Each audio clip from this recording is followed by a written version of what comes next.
Bismillahirrahmanirrahim. Assalamualaikum warahmatullahi wabarakatuh. Alhamdulillah, saya udah lama pengen ketemu, pengen matur, pengen jumpa dengan Profesor Rafiq Arsidi.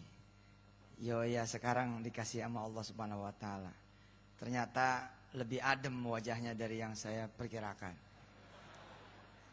Adem betul. Mudah-mudahan insya Allah di tangan beliau bukan cuma UNS seperti yang tertera di deklarasi, tapi seluruh perguruan tinggi di dalam negeri dan di luar negeri.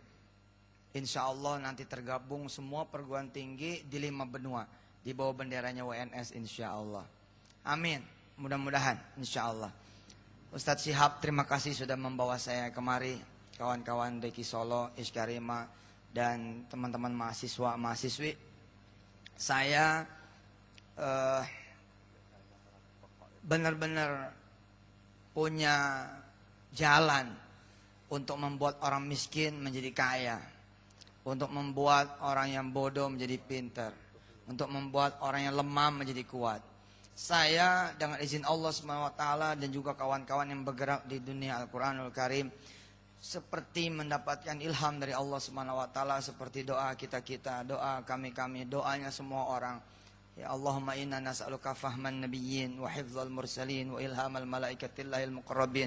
Bahwa yang paling gampang untuk mengangkat orang-orang kecil menjadi besar, orang-orang hina menjadi mulia, sederhana sekali.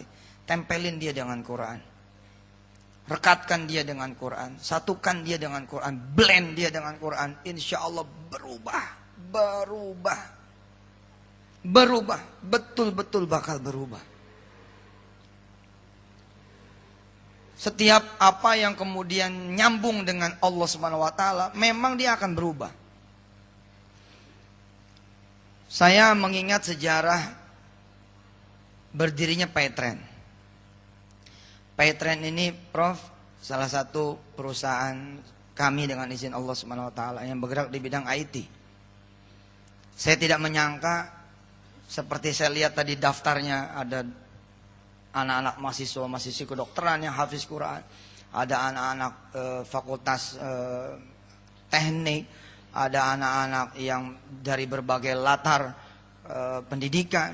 Saya juga tidak menyangka diri saya kemudian diundang ke Silicon Valley, Amerika Serikat, untuk proses tawar-menawar perusahaan kami dibeli oleh salah satu perusahaan di Amerika. Mereka bukan sedang berhadapan dengan pebisnis, tapi ketika saya berangkat ke sana dan dialog dengan mereka, bicara tentang harga, saya seperti memandang mereka sedang berbicara dengan penghafal Quran. Ketika kemudian mereka 2 kali datang ke Indonesia untuk membeli perusahaan kami, Paytrend, dan saya dengar mereka, dari mulut mereka sendiri, mereka menawar $10 juta. Kita perusahaan, Paytrend perusahaan payment gateway.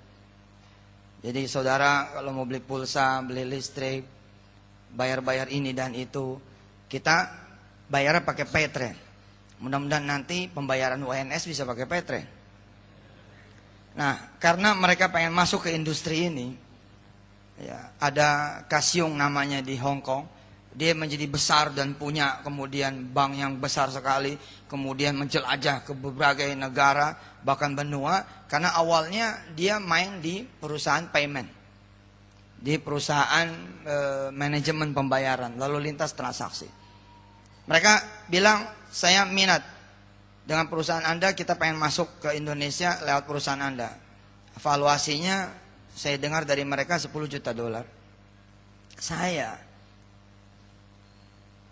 terkejut bahagia, tapi nggak kaget ketika saya mendapati, oh saya ada di dunia itu ya, oh saya ada di dunia ini ya, sesuatu yang sebelumnya saya nggak pernah ngerti, nggak pernah tahu.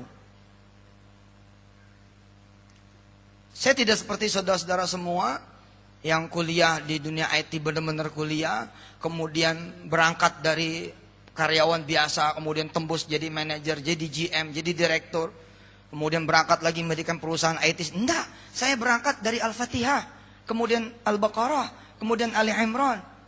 Terus jalan sampai kemudian ketemu juz 29, juz 30. Berangkat terus Al-Hakumut, naik terus sampai kemudian An-Nas. Enggak, saya tidak dari awalnya manusia biasa, saya berangkat dari Quran. Gila kan? Maka ketika kemudian saya menginjakkan kaki di bandara New York, John F. Kennedy di Amerika Serikat, saya seperti sedang membawa berita gembira buat para penghafal Quran. We are here. Kita ada di sini. Karena sebagai seorang penghafal Quran, ada muru'ah, ada izzah. Saya ketika datang ke Silicon Valley, pertanyaan saya begini. Apa ada perusahaan di sini yang bisa saya beli? Pertanyaannya saya rubah, Pak. Pertanyaannya bukan jadi nggak nih? Jadi nggak dibayar nih? Enggak, pertanyaan saya ketika ke Silicon Valley, saya bilang, ada nggak perusahaan di sini yang bisa saya beli? Kenapa? Karena saya pengen mereka tahu sedang berbicara dengan seorang penghafal Quran. Oh, saya bukan sombong, tapi ini izzah seorang penghafal Quran. Kenapa kita penghafal Quran jadi yang dibeli? No, saya yang pengen beli. Bagaimana nanti gedung putih kita rubah jadi gedung merah putih?